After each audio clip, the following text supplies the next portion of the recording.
Hi, friends. Welcome to the session.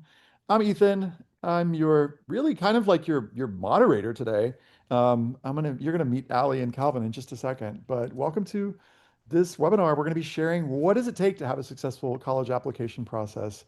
What does that look like? And lots more. Particularly, I should actually say like the specific things that we're going to cover because folks might actually be curious about what are those things that we're covering. So I'm going to talk to you first about the 5 qualities of like what goes into an awesome application, like what are colleges looking for. We're going to walk you through not one, but 2 different case studies of students that we've worked with. So you can kind of see how they went through the process. This is students that Allie and Calvin have worked with.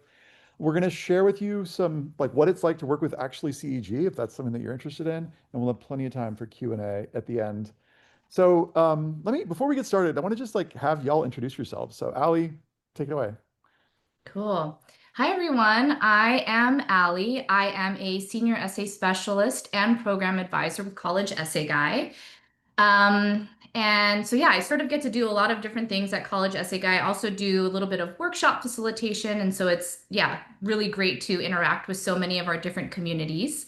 And I sort of want to just say what brings me to this work, which is, I started off as, an AP English and US history tutor. And, what I realized I loved about working with students was the writing process. And I sort of wanted to figure out a way to do just that.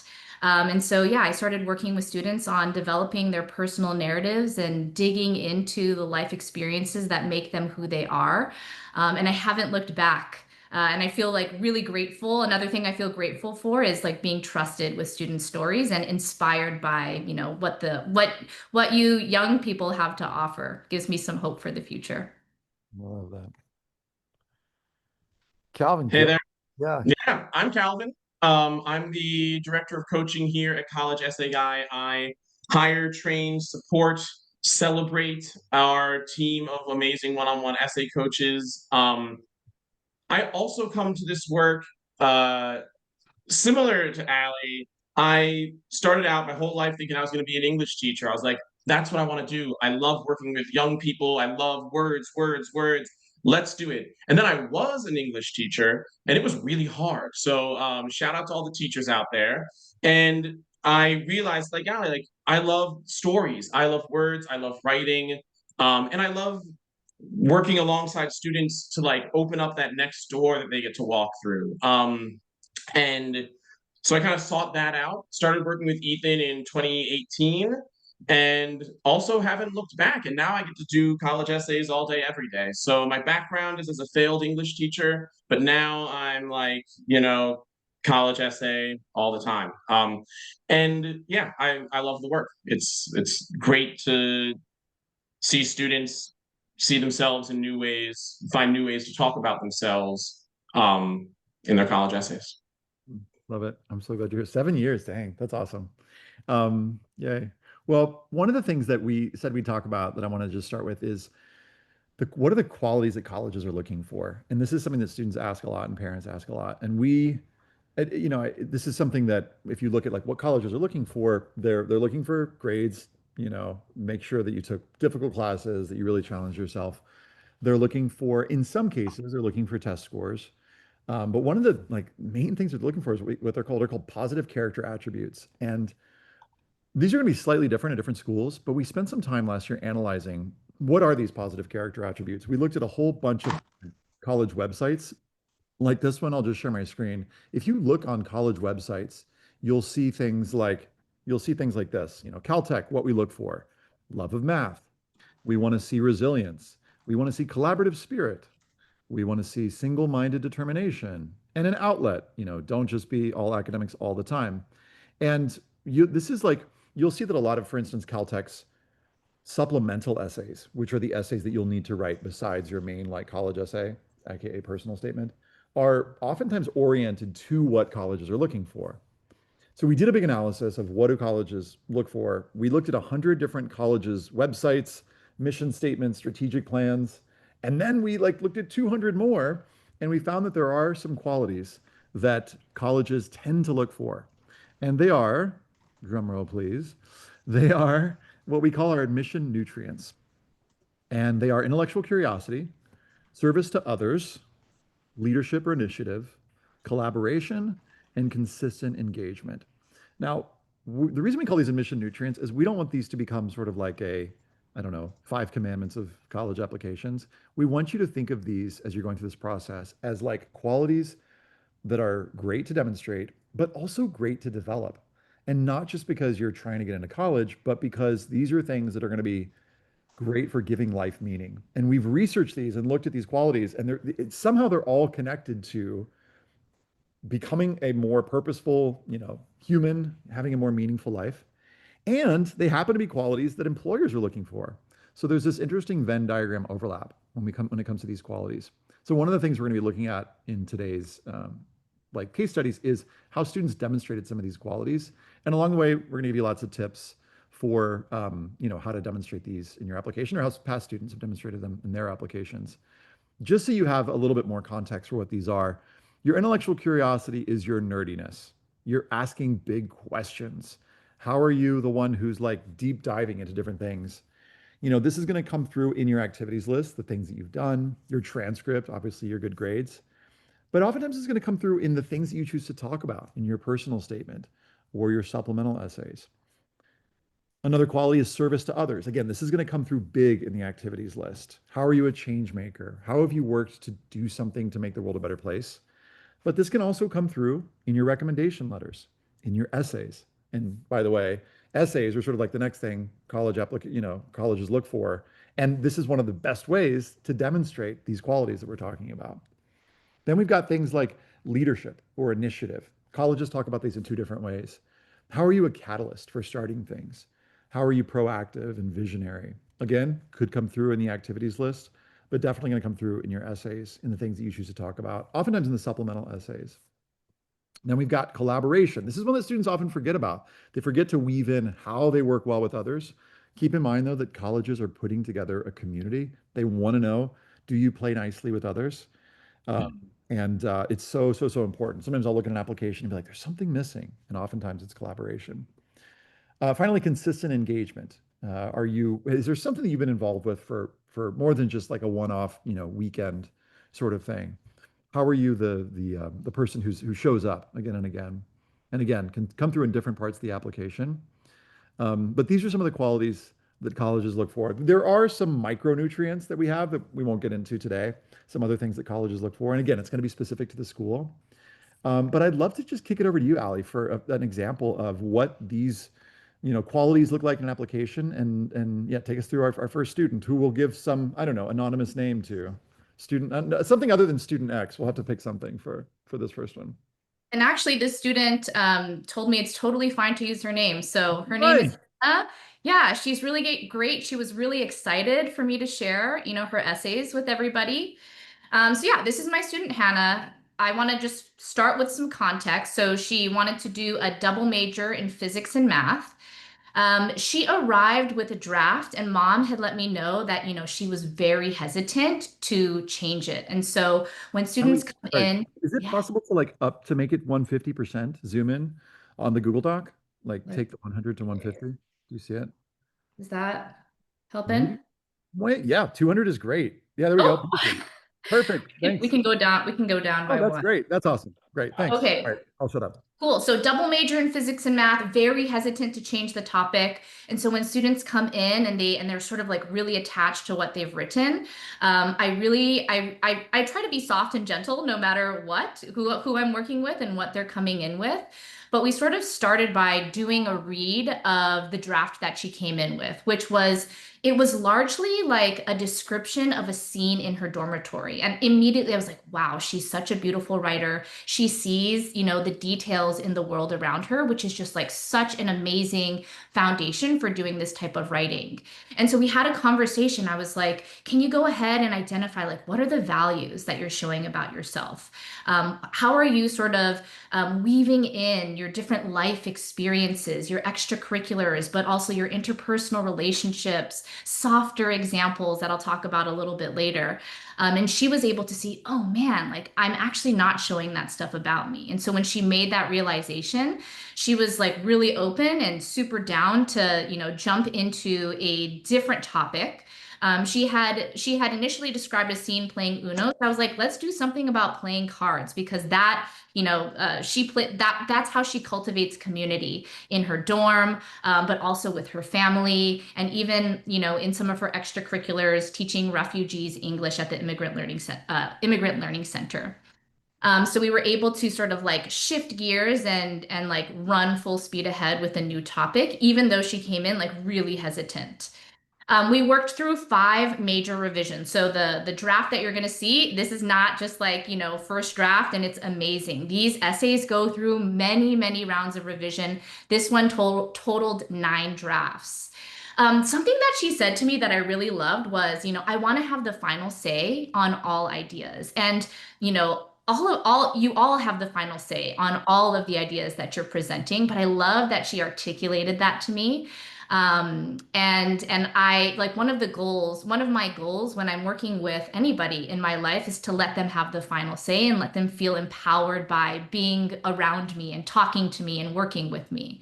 So yeah, just I really loved that boldness that she brought.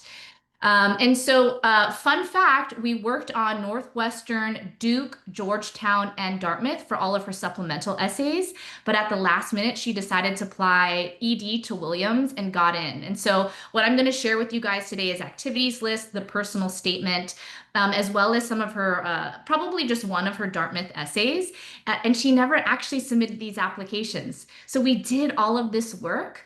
And it truly was about self-discovery because she didn't actually end up submitting, these supplemental essays. So the work is meaningful regardless of whether or not you actually end up submitting, whether you get into your ED and then you're like, oh, I don't have to submit anything else. So yeah, just like a pretty cool takeaway. Okay, so these were some of her activities. So she was, in robotics, she was a dorm prefect and RA. She was a dancer and choreographer, and she also loved that, she was on the tech side as well. So she was on stage, but also behind the scenes. She was an intern at the Immigrant Learning Center, was a lab assistant, had lots of leadership in STEM equity. She was on the disciplinary committee for her school. And then I just wanted to highlight these ones to show, some of the descriptions and how they can still be fun. So campus tour guide prospective families through campus, sharing school history, culture, and academics, advocated for supportive dorm environments, go Cutler Hall. So it's like you can still infuse your personality into, these descriptions in a meaningful way. And that like made me smile when I read it. And I feel like that's like a good sign. If I smile at something, I'm like, oh, nice. She was an assistant bookseller, encouraged kids' reading passions with personalized suggestions, shared love of Taylor Jenkins Reid and R.F. Kuang, familiarized with indie bestsellers list. So we get a like flavor for like the type of bookseller that she was. And then AI and environmental studies, she did some research in this area, applied machine learning principles to program interactive games, travel and learn about Scandinavia's AI environmental sustainability. And so that one is not necessarily like fun, but I like how she really digs into the details there. Okay, so that's sort of like some context of like who she is, what she's involved with in school and also like out of school as well. And so let's just jump right into the personal statement. I sat amongst my 9 cousins in a tense circle, our eyes darting between one another as we waited for that one decisive moment. Then, in a flash, my hand lunged forward, latching onto the cold metal, and chaos erupted. But it was all over a simple game of spoons. But is it so simple?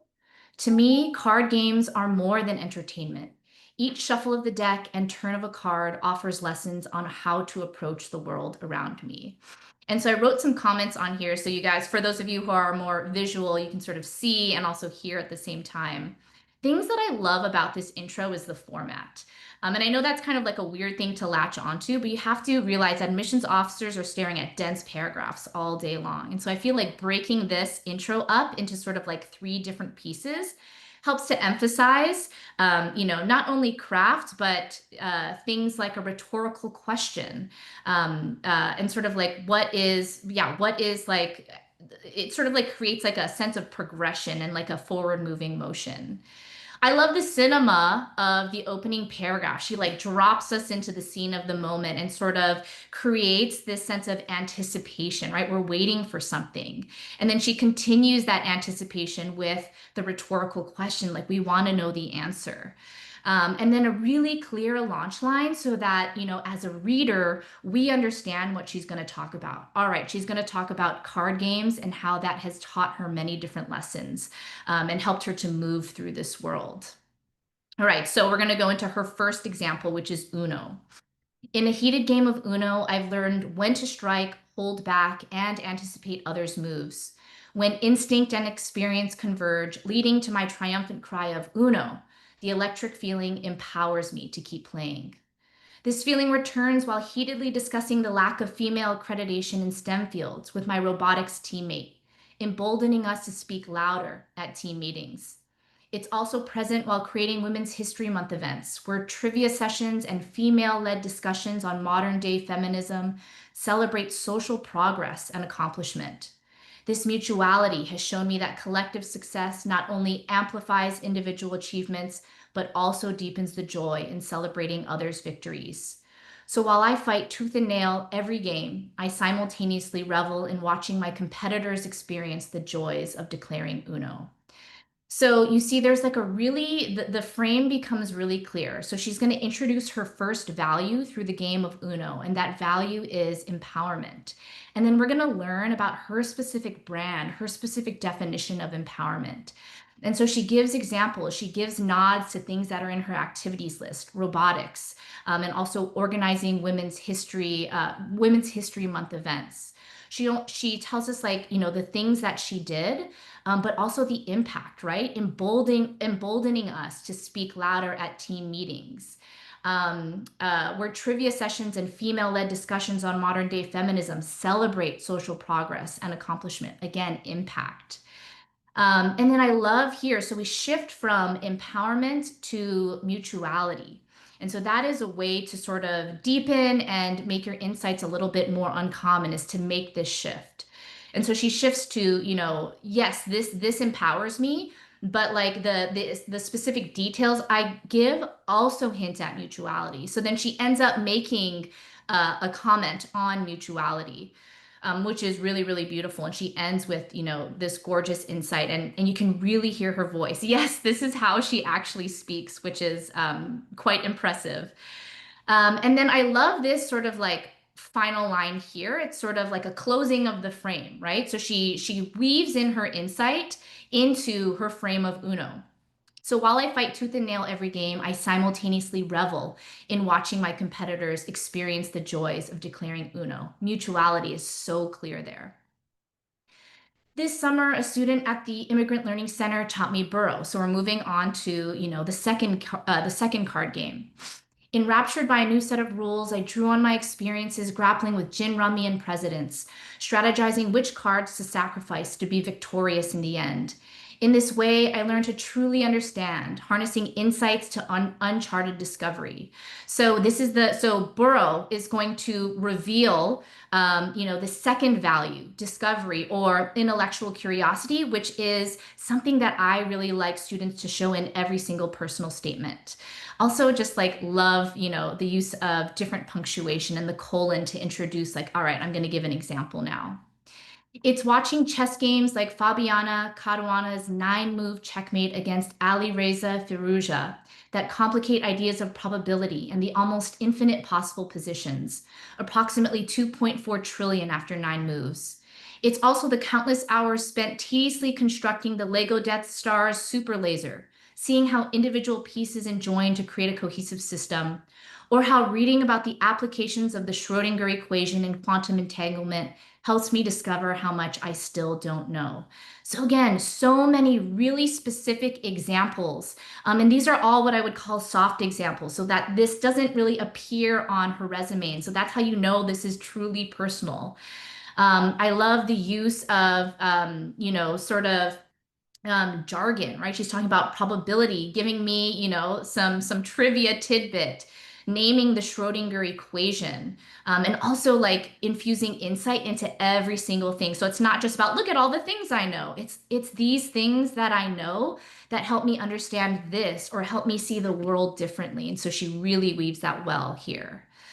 And then she's going to extend it even further. But just as burrow is more fun when played with others, knowledge is more exciting when shared far and wide.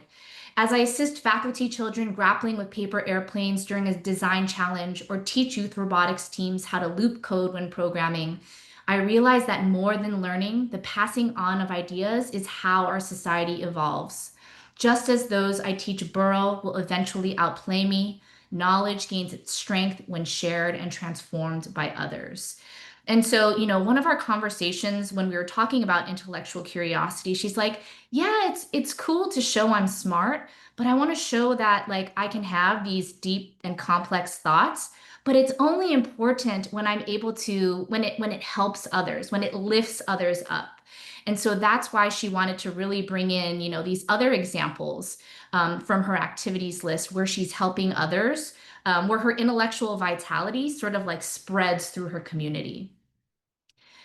Then we're moving on to the third example, solitaire. Tirelessly played alone, solitaire games can last for over an hour. Each game, I examine piles of cards, knowing there is a hidden move for those who look for it. I picture these games during a losing streak at a robotics competition, trying to find the error within 1,000 lines of code, or as I push my shoulders back, point my toes, and remember to smile throughout dance rehearsal. So again, sort of like zooming into, some of these resume examples, not in a way that's like, look, this is what I did, but these are sort of the more intimate moments that I want to show you. Although solitaire has taught me the art of perseverance, some games simply can't be won. A glitchy program may have to be written. A dance practice needs breaks. Self-awareness is part of perseverance, and I've grown to understand my limits, so when I stop the impossible game of solitaire, I can triumph in the next one. So once again, we sort of shift from perseverance, which we hint at here and we give examples of, in terms of robotics competitions and dance. And then we sort of get specific about the type of perseverance she's talking about, how self-awareness is a really important piece of it for her because she can't persevere, she can't win if she's, pushing beyond, what she has to give. And so I love how, self-awareness and also like a little bit of balance can be kind of a common value and also stated in a really common way. But I think that the uncommon language she uses it is really what makes it here. As I prepare for college, the first thing I'll pack is my deck of cards, worn down from years of use. Yet with every card shuffle comes a new combination, a new hand, and I must adapt to play. When the next game is dealt, I'll revel in others' wins as much as my own, learn new strategies, and know when to fold. I just hope I play my cards right. And so, yeah, just having sort of, bringing it all back full circle in terms of, and actually this last line is really interesting. I wanted her to say, and I'll play my cards right. I wanted it to be more like definitive. And she's like, no, I want it to be, I just hope that I play my cards right. And so, yeah, once again, just showing that she really knew what she wanted by the end of the process and had the courage to be like, no, actually, I think my idea is better than yours. And I love that. So my top tips are, don't try to build castles from scratch. Like be willing to shovel a lot of sand into the sandbox first. And that's what we did. Once we decided like, cool, let's run with a new topic. We had so many examples for every single paragraph. Then we decided what we wanted to actually build the castles or the paragraphs with. So don't be afraid to go through many, many drafts. Don't be afraid to play with formatting and punctuation. So go beyond the 5-paragraph essay. And you can use white space to create, breaks and emphasis and highlight different pieces that you want an admissions officer to pay attention to. I want you to remember that details make it deep. And so, as as you could see, like we're packing in lots of examples from her activities list. But like the softer moments within those activities, as well as, softer moments like in the intellectual curiosity, that shows like how her curiosity for math and physics exists, like even in, her everyday life. And then the last thing is that, if you're like, oh my goodness, like the insight is just really beautiful. I can't write something that's that uncommon. I would say start with the common value and then try to say it in as many different ways as you possibly can. And that can really help you to develop more uncommon language around an insight. And that's kind of what she did. She said the really common insight and then played with it until she found sort of like a right combination. She said it in many different ways. So yeah, that's my student. I'm 20. I'm 27 past Ethan. I do have I have an identity essay here, but I think maybe we should move on to Calvin. Cool. Yeah, if we've got time, we'll definitely come back. Some of you are asking a great question before we kick it over to Calvin, which is, what does it look like when the student doesn't have all of these examples of awesome activities and stuff to show? And I just want to give two quick examples of that from other students' essays. Here's a sample essay from a student who's speaking not about necessarily weaving in all their activities. They're talking more about their identities. The student identified as Mexican and Chinese and American. And their essay was all about weaving in different experiences that they've had related to their cultural identities. Another student here wrote about being a pirate. And his first line is, "There's nothing worse than waking up and realizing you were meant to be a pirate." And he basically uses all these different qualities to talk about his adventurous side. He says, "Now at the age of 17, I regard myself as the modern Captain Kidd. And even though I don't pillage and burn, the way I've embraced an adventurous lifestyle has compelled me to explore any activity, concept, or subject that attracts my attention." He says, "I long for knowledge," for instance.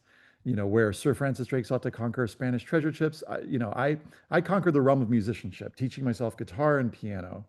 So one of the things that I mentioned in the chat is there's a way to do this with just uncommon connections, things that surprise, that don't necessarily involve you like creating, founding a nonprofit, for instance. It could just be connecting to other sides of you. And part of the glue there, or the off ramp, if you like, is thinking about the values that are important to you. All right, Calvin, kicking it over to you. Yeah, thanks, Ethan, and thank you, Allie. Let's dive into my student, who I'm calling Asher, because he actually did ask to be anonymized.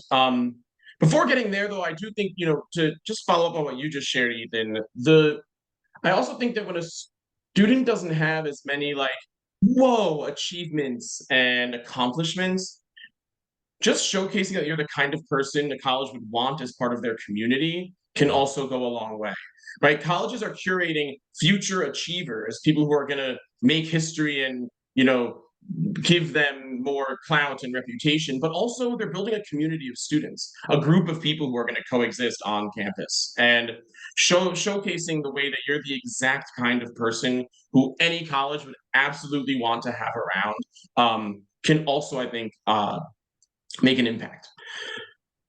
Pivoting to Asher, so the student I'm going to talk about today, he was applying as a computer science and economics dual major and got into Duke, UVA, Carnegie Mellon, a number of schools down here, and ultimately decided to go to Duke. This is a student I worked with a couple of years ago, but I just got back in touch with him and to ask him, like, what do you remember about this work? Like, what was your experience of this that made it work for you? And he shared some of these reflections. He came in having already written a draft, like Allie's student. His draft was about running for class president and winning. And I was like, I think we can find something better than that. Yes, that's impressive, but that's like so kind of focused and sort of a single thing. What would it look like to do something a little broader, a little more ambitious? And so I kind of pitched him on taking some risks and getting creative and weird with our essay ideas. And that set the tone for what would end up being a very wide-ranging and exploratory essay writing process. We also, went through a ton of drafts, and that's really captured in this third bullet point, but also relates to this second one. You know, we iterated a ton. We wrote a lot, and we wrote lots of content. When we get to the essay, you'll see that the student is going through a few kind of examples, just like Allie's student, like Hannah. There are these kind of blocks that are all under the umbrella of games, card games. The blocks that made it into the essay are great. We wrote and developed. Alan, Oh, zoom in. Zoom in, Yeah. zoom in would be beautiful. Thanks. Gotcha.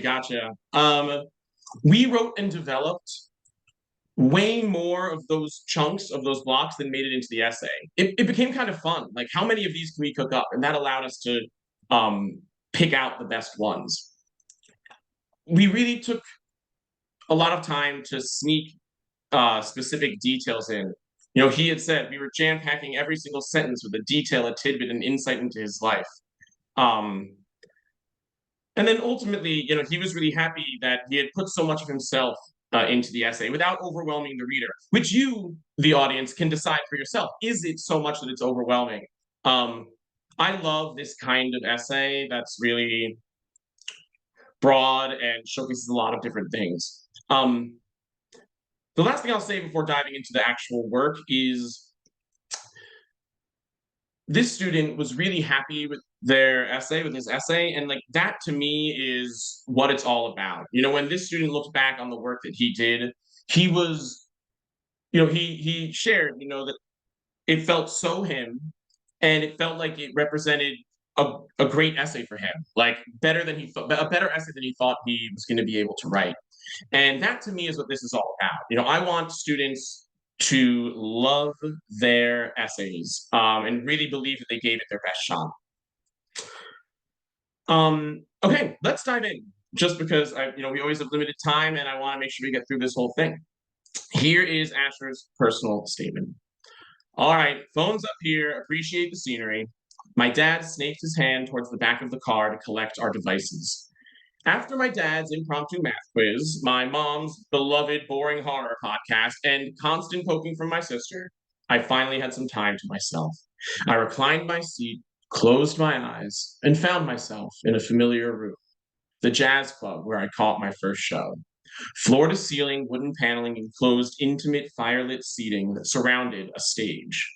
The sounds of the family minivan faded as I imagined the performance of a lifetime.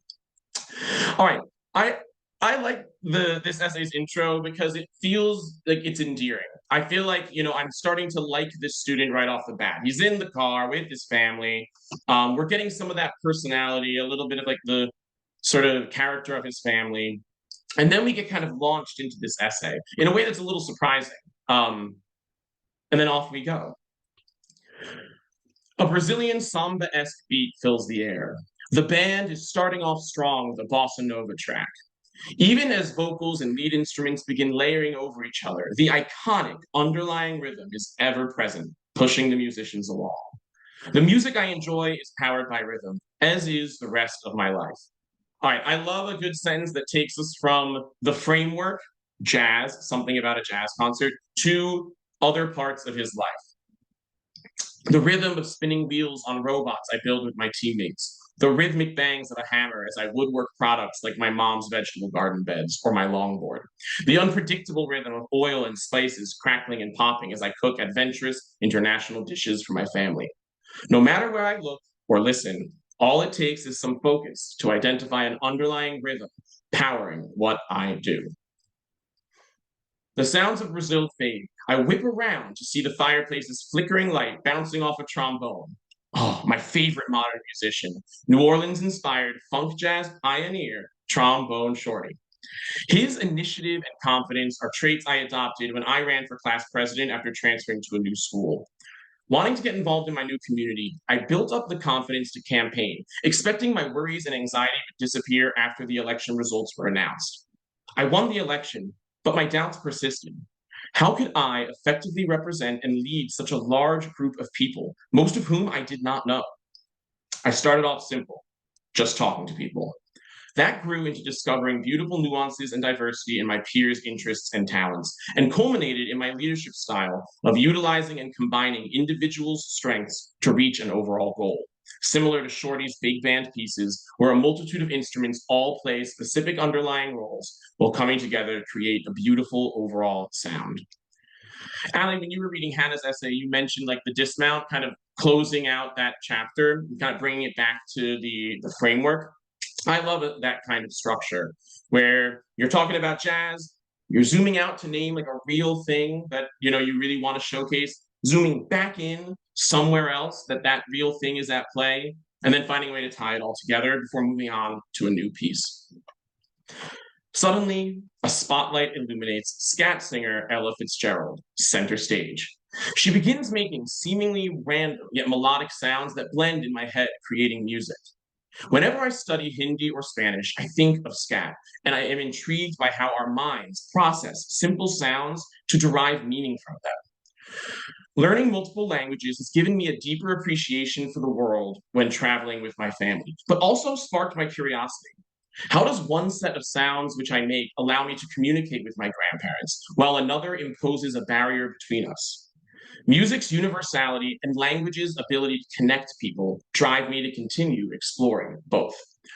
This is the kind of paragraph that I think is relevant to what we were talking about earlier with if a student doesn't have sort of like, whoa accomplishments, how does that student still show off? To me, this paragraph makes me think this is a really bright, curious, thoughtful student. And it's not because he won the math competition or because he got some award. It's because he's curious, he's questioning, and he's finding connections between things. And I think it just showcases the kind of mind that will do well in a challenging academic classroom. A bari saxophonist jumps into a mean bass line, hitting low, growling notes. Using that foundation, other musicians play and climb over the bass line's stable platform. When I founded my school district's first middle school level Model United Nations Club, I wanted to help young students build vital presentational and collaboration skills, a strong baseline on which they could branch out and explore topics which they had individual interest in. My baseline faded into the background as they turned into soloists using their own skills to shine, but the foundation I set for them had a lasting influence on their unique styles and ideas. I was brought back to the minivan as my sister poked me again. We could have our phones back. I plugged my headphones and hit shuffle on my jazz playlist. I settled back into my seat as Trombone Shorty flowed through my head. This time, however, I wasn't imagining.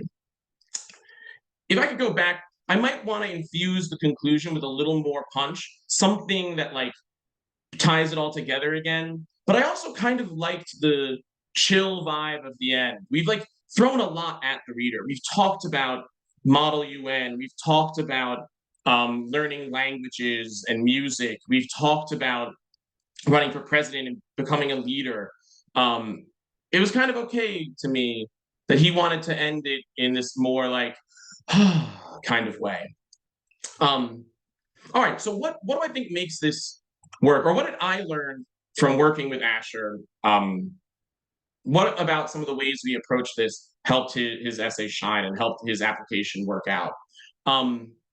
First off, he pivoted from an essay he was really committed to, even though he had written a number of drafts. And so I think it's always worth like trying something new. You can always go back to the essay that you were working on. You can always go back to the essay that you moved pretty far forwards, but you might be surprised if you try something new. Also, don't be afraid to get a little weird with your personal statement. Like, as I said, you can be a little risky if you can make your way to values and impacts and insights, right? Any kind of topic can work really well if it's going to showcase those values, insights, those roles you play. My last big tip is to generate a lot of content. Each of these nuggets, the trombone shorty, the bass line, scat singing, they were part of a huge set of ideas that we developed together. And some of them were awesome and some of them were not that great. And that was okay because, we really wanted to develop many, and then get to pick and choose the ones that really, really worked. There's an approach I use with students that's on pretty clear display here when we're writing what we call montage essays, where you're using some kind of framework to showcase different sides of a student. You try and figure out what's a potential framework that might facilitate the work we're trying to do, right? That might facilitate this showcasing of different sides. For us, it was jazz, things about jazz.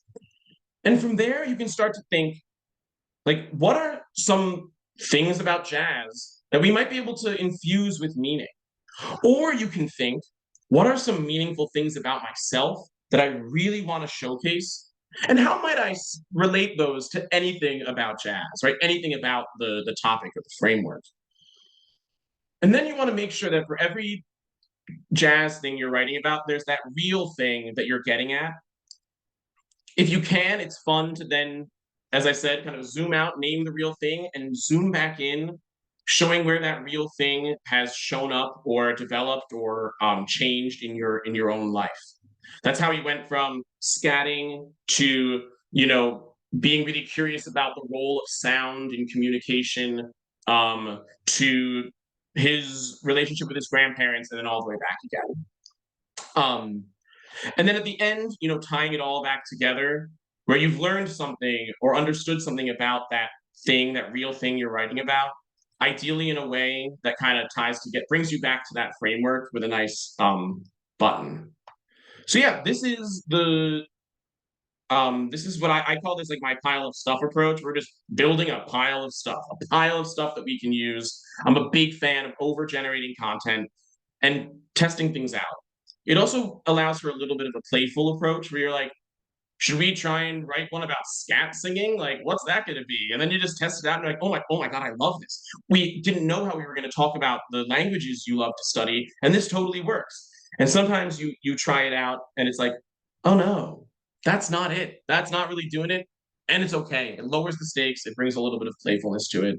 And yeah, this was Asher's work. I'll pass you back the mic, Ethan. I think I'm actually over time as well, but not by too much. Oh, good. We're doing good, team. Thanks. All right. So one of the things I'd love to, in a minute, Allie, love to see that supplemental essay that you talked about, because I think that's a really solid one and it shows roles and identities, which is something we talk about a little bit. And then maybe I could kick it over to you, Calvin, to just talk briefly about Asher's supplements and some of the topics that he chose and how those played in his application.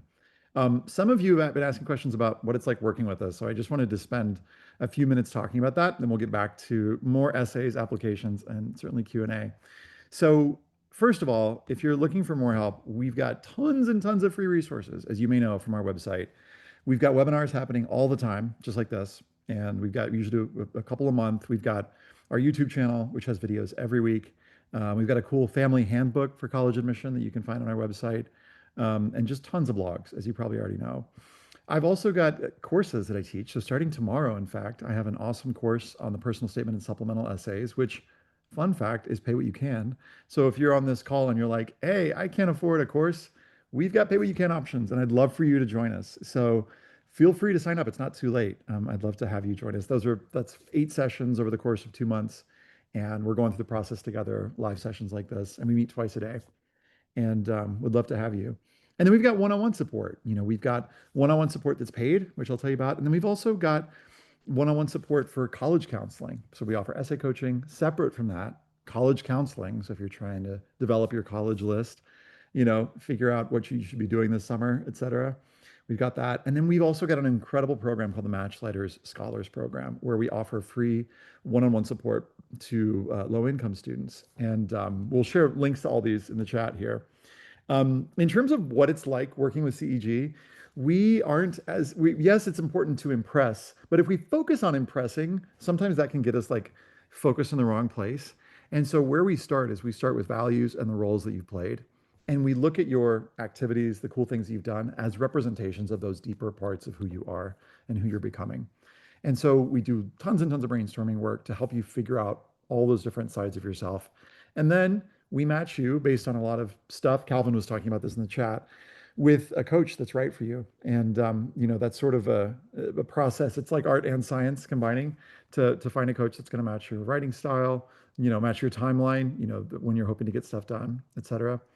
We have different roles that we play, but essentially part of that is like essay coach and writer. Part of it is, helping you as a mentor. And then part of it is like a project manager to help you make sure you get stuff done on time.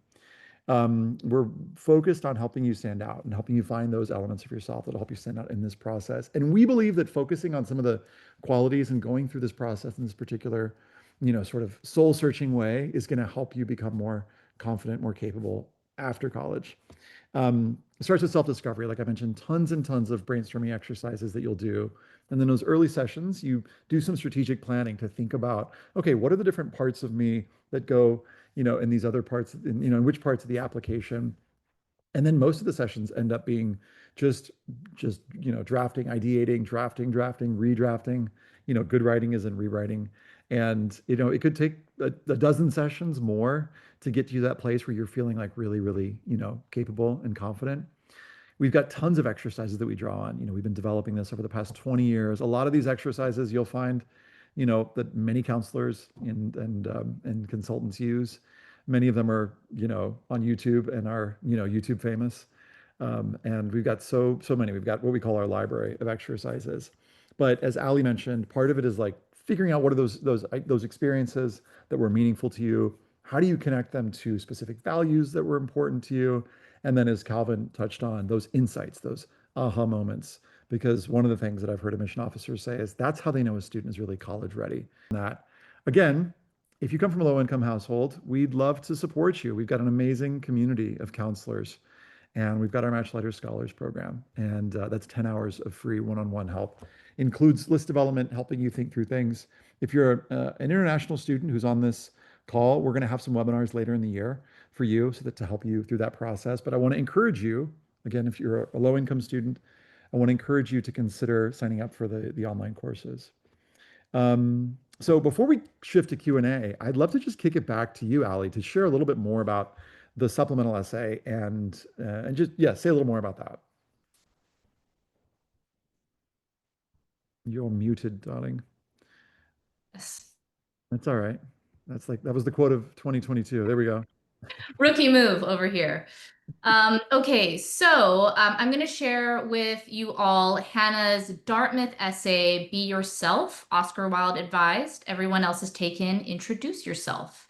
Here's what she wrote. I am made of memories. These words by Madeline Miller in the Song of Achilles have stayed with me since they first left the confines of the page. I too believe I'm shaped by my experiences, each one becoming a part of my identity. I am the youngest sibling, youngest cousin, and one of the youngest in my grade. Constantly surrounded by older kids, I found myself itching to prove I can keep up. Whether I'm beating my family at card games, which is sort of like a nice nod to her personal statement, or running the grill during barbecue nights, I transcend expectations so I won't be underestimated. So it's this value for excellence that she is saying is synonymous with like being the youngest. I'm a listener. Although I'm hard of hearing, it's through observing dynamic gestures, trembling hands, or keen eyes that lets me know what's unspoken, filling the gaps between words and emotions. In these moments, I truly hear others beyond the limitations of sound.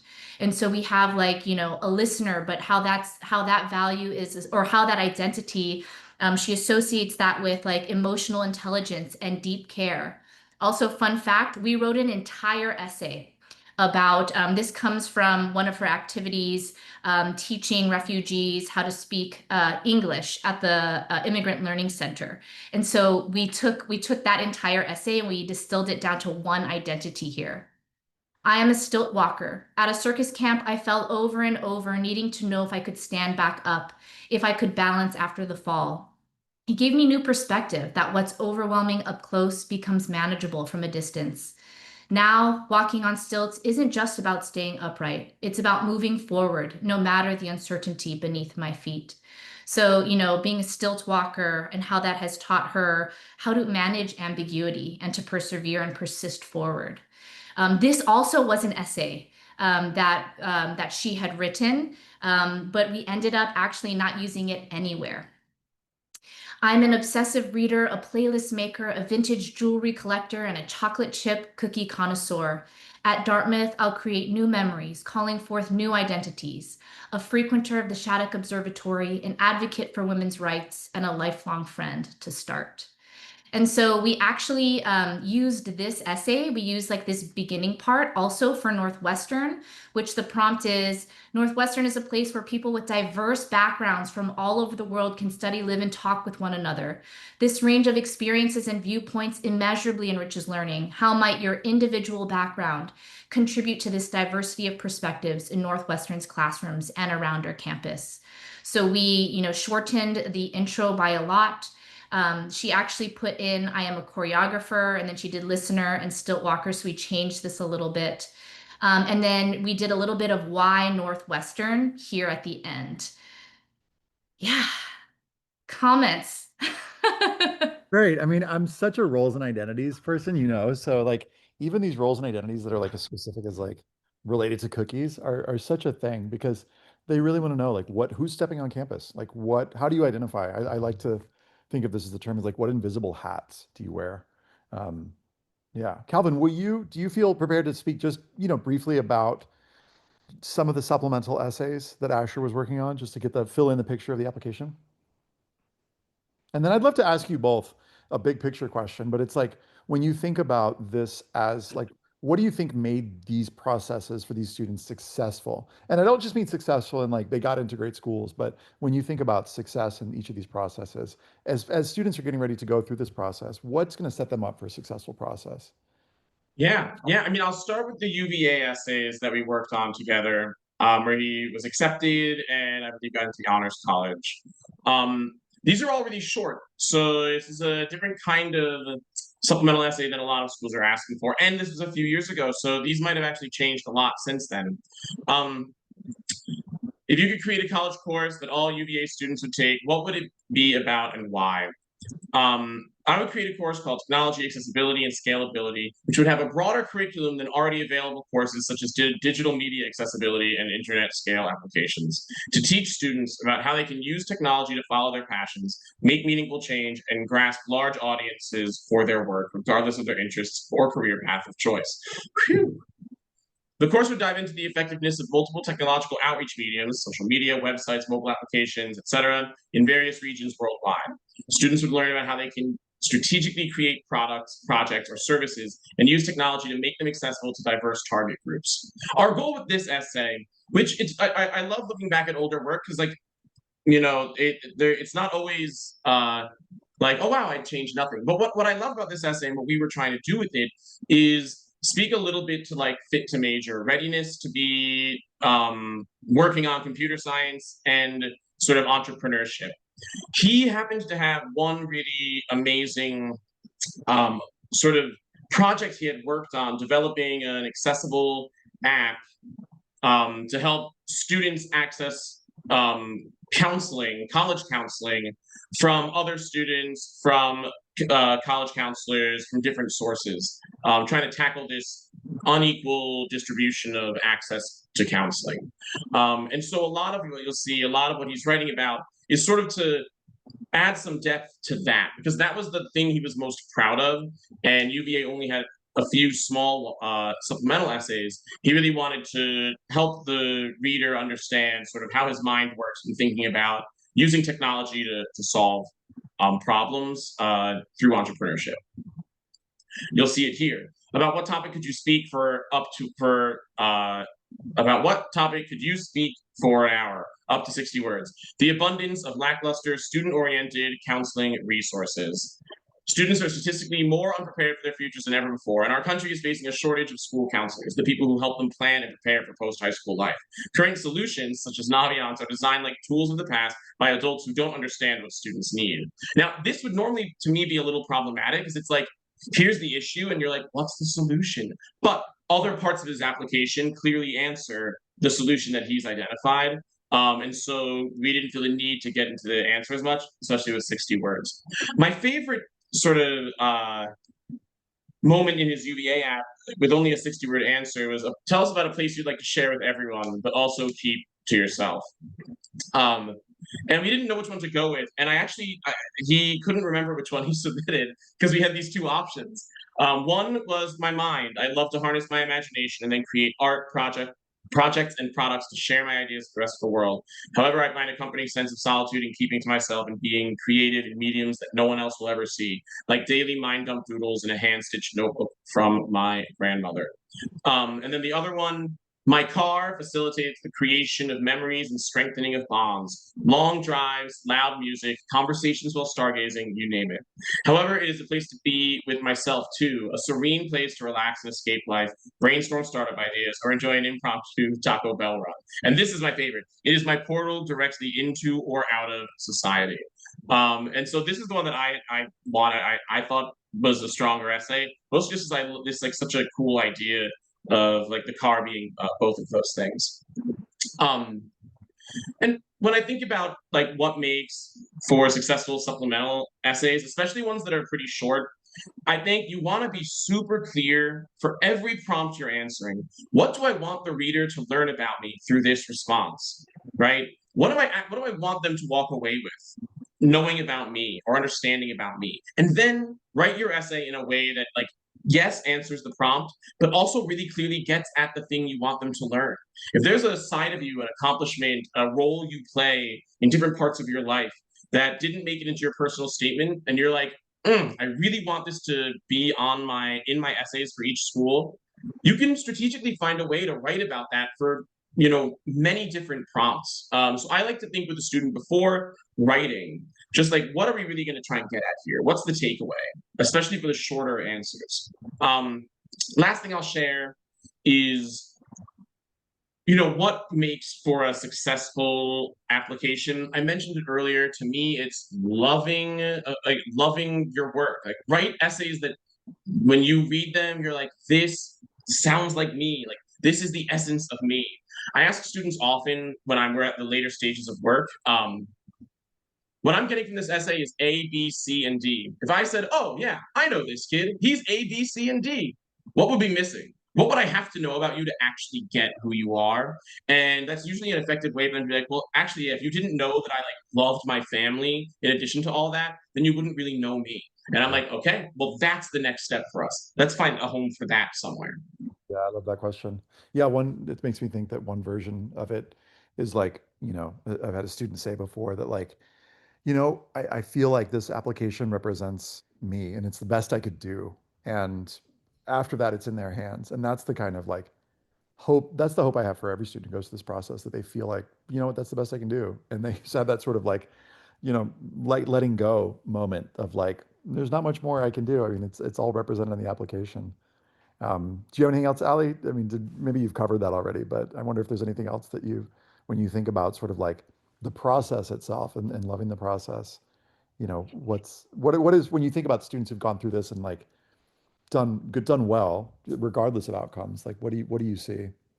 Yeah, I'm also like definitely about the vibes in terms of like what is a successful, process look like. So for me, it looks like, clear communication and collaboration with my student. Are we sort of, do we remain like aligned, at various steps of the process and during various different months when, stresses peak or, wane? I see it as like, we're having lots of meaningful conversation that helps to draw out the storytelling gold. It looks like, sort of my ability to hear what's not being said and then to ask questions about what's not being said, so that, and sort of like offer it so that a student can sort of see themselves through my eyes. A successful, process looks like a student who, trusts me and is therefore generous in their responses, and it leads to like really flowing conversation. And also, yeah, pride in the work they've done. I would say like something that, Ethan sort of asked Calvin and I this question right before we logged on with y'all. And the first thing that came to my mind was, that there are moments of awe and wonder at how far we've come together from beginning to end. So like a feeling of, I did that. So there's this sense of accomplishment, and an elevated confidence in that student's ability to like do hard things and write their life story in a way that they're really proud of. So yeah, that sort of like internal like excitement and buzz of like, oh yeah, we did that. Yeah. And you know, the funny thing about that, there's this poem that's called The Need to Win that I sometimes share. And it's like I actually want to share it. I'm just going to like straight up share a poem at the end of this webinar. But I feel like that focusing on these qualities and the process is a beautiful way of orienting our attention. And the end result ends up being, yes, students get into these great colleges, but along the way, like there's so much stuff that's happening. There's so many nutrients being gained. So yes, I'm going to share this poem here. This is The Need to Win. And then I want to do a couple quick fire questions here in the chat. But the poem goes, when an archer is shooting for nothing, he has all his skill. If he shoots for a brass buckle, he's already nervous. And to me, this is students thinking about the college. What college can I get into? The brass buckle. If he shoots for a prize of gold, he goes blind or sees two targets. Now we're talking about, I don't know, Stanford or something. He's out of his mind. His skill has not changed, but the prize divides him. He cares. He thinks more of winning than of shooting. And the need to win drains him of power. And I believe there is such power in, orienting students around what is the goal that you're bringing? What are your skills, qualities, values, interests? And if we can get focused there and oriented there, the end result is often very good. But if we're focused on this, or if we're focused on the sort of outcome, oftentimes we can sort of go blind. Um, a couple quick fire responses to some of them Ali and Calvin are tackling in the chat, but um, let's see. Your application doesn't necessarily have to connect to your extracurriculars, but these are great examples of your skills, qualities, values, and interests. The key is that it doesn't sound like just a resume rehash where it's like, I did this and I did this, and I did this.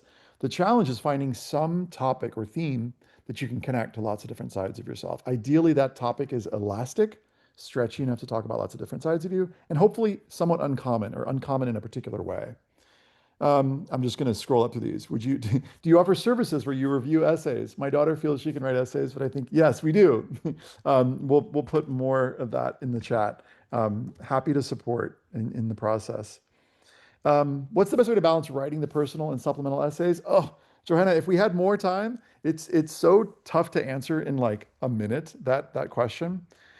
What I would say is finding a topic that allows you to talk about lots of skills, qualities, values, and interests. But depending on the schools that you're focused on, making sure you leave something that's going to connect it to what the school is particularly interested in. You can do some research on this, but that's sort of Zen in the art of the essay work, and it takes sometimes a couple weeks to figure out exactly how that looks and how that maps out. And it's going to be super school dependent, so it's hard to kind of speak about it generally. But I think we're over. So I guess maybe I'll just kick it to y'all for some last thoughts. And I don't know, Ali, maybe I'll kick it to you first, put you on the spot. But what would you like folks to leave this session keeping in mind? Hmm, good question. Mm, I think that the goal for these college applications is like, yes, you want to present sort of like a really strong image of who you are and your own self-knowing. So, really knowing that, yeah, you are, writing for an admissions officer, but that it should still be really meaningful to you as well. And you can have both. Right? You can write to your audience, but you can also, feel really proud of the story that you are telling. And you're telling it from sort of like one perspective.